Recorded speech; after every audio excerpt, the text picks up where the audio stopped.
Ladies and gentlemen, welcome to Spinning Back Clique, where each week here on MMA Junkie, we take you on a quick spin through the week's news. And once again, there is plenty to discuss. I'm Simon Head from here in the UK, and I'm joined by MMA Junkie Radio's gorgeous George Garcia and MMA Junkie's Farah Hanoun. And we are also, ladies and gentlemen, in the presence of MMA royalty this week.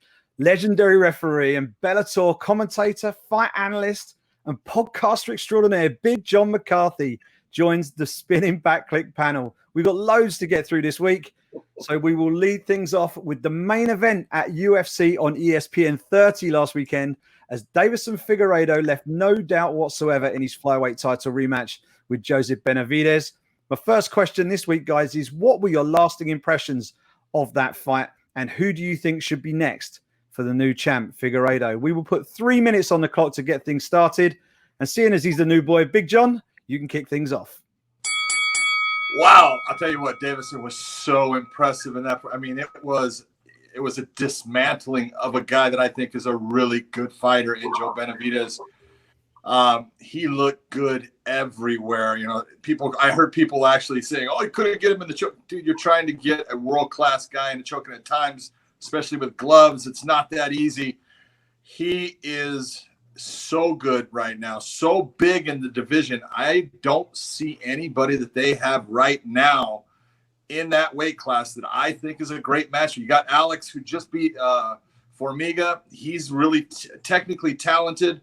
You got Ray Borg, is very good on the ground, but he matches up well with both of those. The two guys that, you know, I would love to see against Figueiredo. Bring back Henry Cejudo, put him in the 125-pound class. That's an incredible fight. Or Demetrius Johnson, who was the kingpin of the flyweight division. That would be both of those incredible matchups. Yeah, absolutely. Big John dragging people back out of retirement for the first question. I like it. Farah, what do you reckon? Yeah, I mean, it was as dominant of a championship performance or a performance period that we've seen in a very long time. I mean, 3 knockdowns. He wanted to be the first man to submit Joseph Benavidez. So I feel like that's why he was really pushing for that submission instead of the ground and pound. So he made a statement with that as well. I do think the two top guys, probably Alex Perez and Brandon Moreno, I think these are the two guys that are probably going to be next in line. I don't know if they make them fight each other and then the winner gets Figueiredo, depending on how quickly they get back in action. But those two guys are probably the top two choices. But yeah, I see Figueiredo ruling the division for a while. I mean, he looked absolutely phenomenal. Benavidez is no joke. He's a great fighter, and he's kind of ran through the majority of the flyweight division, including a win over former dual champ Cejudo. So while I do think, he could match up with a guy like Cejudo or Demetrius Johnson, I think maybe a few title defenses first for Figueiredo.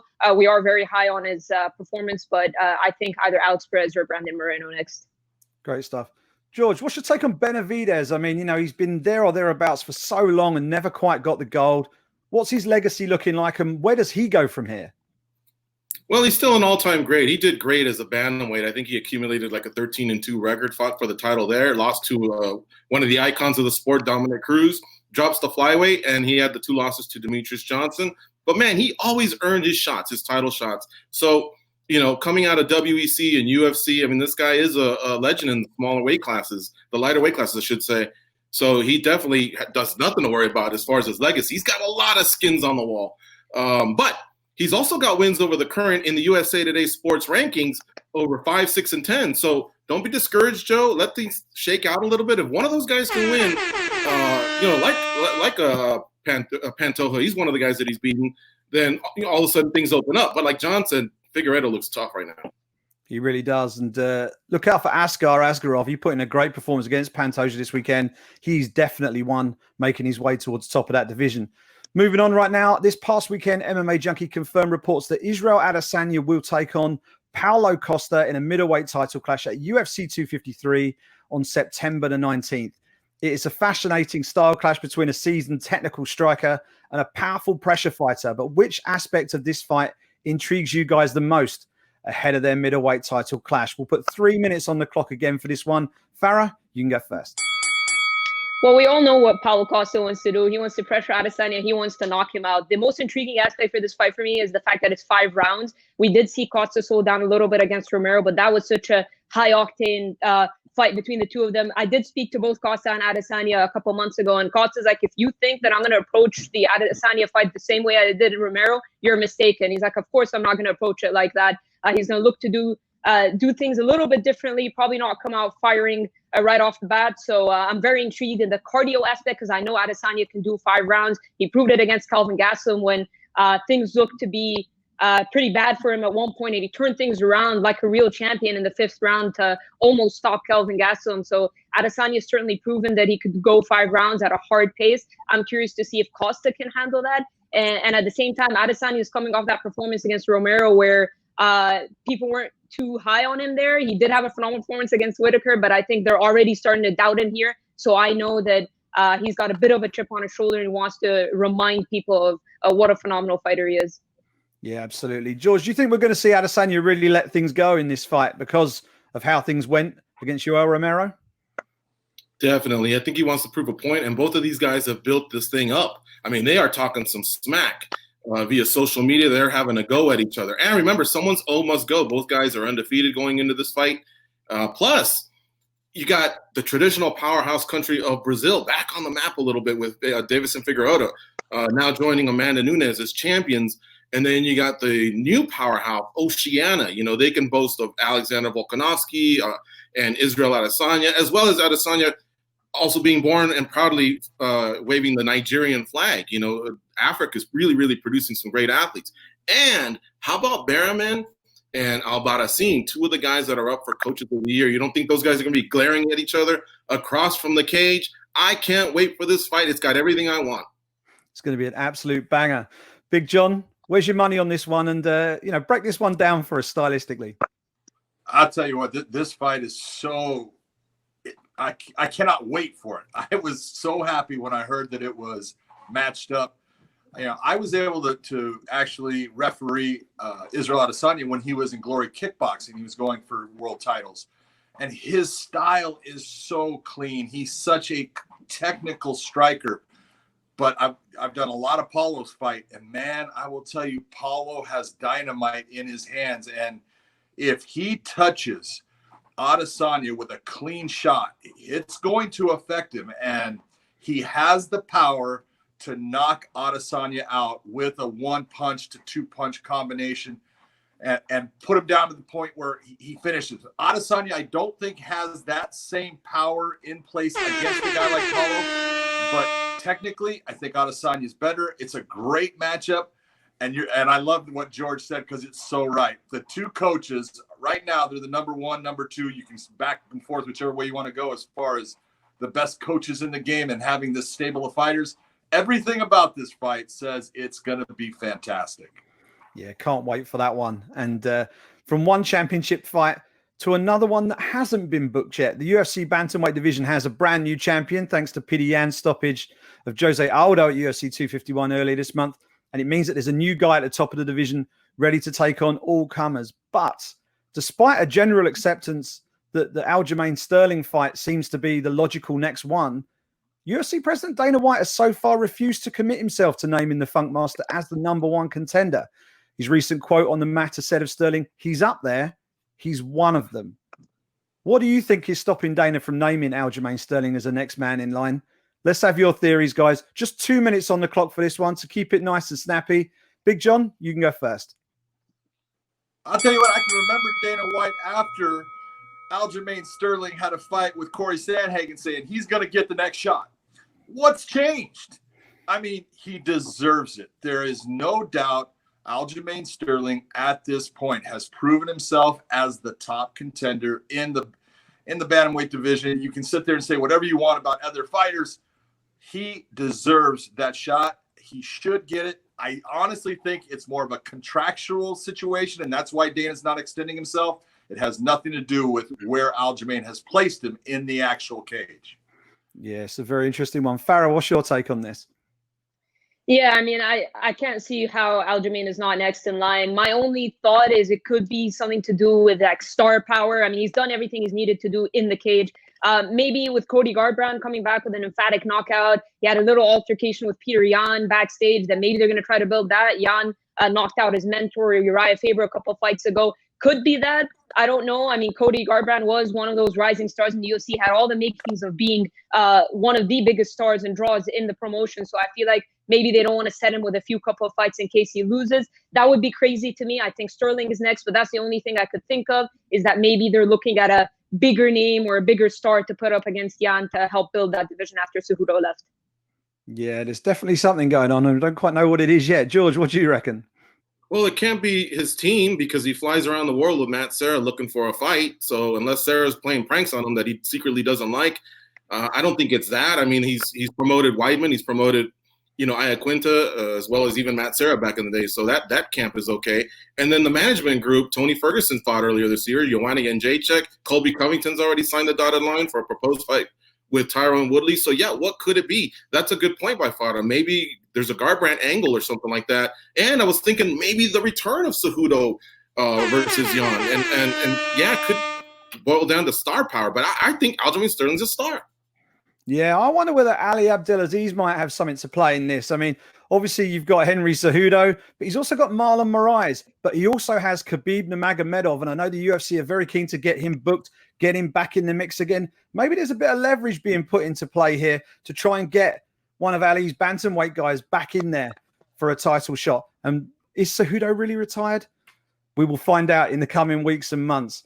But Saturday night sees the final UFC Fight Island event of this remarkable 15-day, 4-event run in Abu Dhabi, as former UFC middleweight champion Robert Whittaker returns to action against England's own Darren Till in the main event. The stakes are sky high going into this one. We know there's a possible title shot looming for whoever wins, but looking at the respective careers of both men, what I want to ask you guys is, who has the most to lose heading into this fight? 2 minutes on the clock, so keep it nice and short for us. George, kick us off. I think Robert Whittaker has more to lose. He's had a lot of time off due to injury, and of course, he's even said he's kind of dealt with some personal demons along the way. He's been champ before, and then when you lose and you take a couple losses, especially a couple in a row, people start to say your stock's dropped, you're on the decline, and that can mess with you a little bit mentally. Till just seems like a wild card, like you can beat him a few times, but that guy's just born to be a fighter. Not to say Whittaker isn't, but I think Whittaker's at another spot. He just seems like more of a family man and somebody that's got more of a structured life, whereas Till's a wild card. I think he'll be in play for the next 10 years. So Whittaker's got more to lose. Yeah, it's a big fight for both men. Darren Till's already had a world title opportunity at welterweight. He's got to beat Whittaker to get it at middleweight. John, what do you reckon? I look at it the same way George does. I think that this fight is really important for Robert Whittaker. I think he does have a lot to lose because he's coming off of a loss when he lost his title to Israel Adesanya. He had that great run of all those fights, against guys like Yoel Romero twice. No one wants to fight Yoel Romero twice. And he has a ton on the line in this fight. Darren Till basically, got into the middleweight division, moving up. It's a great move for him, but he's got time. Even if he doesn't get past Whittaker here, he can build himself back up and be in that top echelon. I think Whittaker's got more to lose. What do you reckon, Farah? I agree with both of them 100% because I think Darren, right away when he moved up to middleweight, he got the Gastelum fight. He streaked past him, and now he's got a number one contender fight ahead of him. With Whittaker, it wasn't his best performance against Adesanya. I think people are going to start to doubt him if he loses to Darren Till. I feel like Darren Till is more guaranteed a title shot with a win, considering that they're both fresh matchups and they're trying to build him. He does have the star power as well. So I feel like even if Darren Till loses, he could still draw a top contender next. While with Whittaker, he has to go through murderer's row to get to that title, as opposed to Till, who just went straight up to middleweight and got that opportunity. So I do believe that for sure Whittaker has a lot more to lose. Great stuff. Big fight, and you'll get full coverage of that on MMA Junkie this weekend. And finally this week, Bellator are back. Bellator 242 is set to take place at the Mohegan Sun Friday night with their first show since the COVID-19 lockdown. Now, there are a ton of fights already waiting to be made as the promotion looks to get things back up to speed. But what I want to know from you guys is, what's the one fight that you really want to see get booked as soon as possible now that Bellator is back up and running again? 2 minutes on the clock. Final question this week. And we've got to start with our resident Bellator man, Big John McCarthy. Lead us off. Oh, there's so many fights that I want to see that they have sitting there in the wings, and it's just a matter of time for all of them. And that's because you got to get the fighters back in camps and doing their things and getting themselves ready. I would say the fight that I really want to see, man, they had that matchup between Douglas Lima and Gegard Mousasi, and you can't get any better in either weight class than those two guys. To see that fight, that will be something special. I can't wait for that one. Awesome. Farah, what's your pick? Lots to choose from. Yeah, there are a lot to choose from. I am intrigued to see how welterweight will play out with Lorenz Larkin, Michael Page, Paul Daly, but I have to agree with Big John. I mean, Douglas Lima and Gegard Mousasi, I mean, that's a bit of a legacy fight for both of them. I mean, Mousasi's talking about, should he beat Lima, that he wants to move up to light heavyweight and challenge Ryan Bader. And then you've got Lima, who wants to cement himself as one of the best pound-for-pound fighters, period, going for a second title. So I think it's a very important fight for both of their legacies, and just such a good stylistic fight as well. I can't wait for it. What do you reckon, George? You've got a bit of time. You could probably chuck 2 or 3 in here. Yeah, well, first of all, we got to wrap up them Grand Prix, man. I like seeing millionaires in the sport. I love those Grand Prix belts. Those are legacy belts, man. And, you know, along the way, the title's at stake. But let me tell you something. Daly and MVP owe me one. I love both guys. I just love the way these British guys can talk up a good game. And then you got mid-England versus, you know, lower England. So I think it's Midlands versus the London area. Simon can correct me if I'm wrong. But listen, it's like when these guys built it up, it's like me sitting at the Mandalay Bay at Strip Steak and ordering a steak. I wanted a ribeye. And that night, I'm sorry, guys, I got a hamburger, man. When I sit down to eat, I got my bib ready, my fork and my knife. I want a steak. So I want these guys. They've been talking it up, and they're saying, I think Daly's kind of nearing the end of his career. I need to see that fight. It kind of reminds me of Costa versus Izzy, where you got the technical guy, the flashy guy against the hard-hitting guy. So please, Bellator, make that fight happen. Make it happen in London in a big old arena. I can't wait. Yeah, you're not going to get any arguments from me on that one. I will definitely be cage-side if they book that rematch. It's a big week for MMA this week, guys. We've got UFC, Bellator, and One Championship all back up and running this week.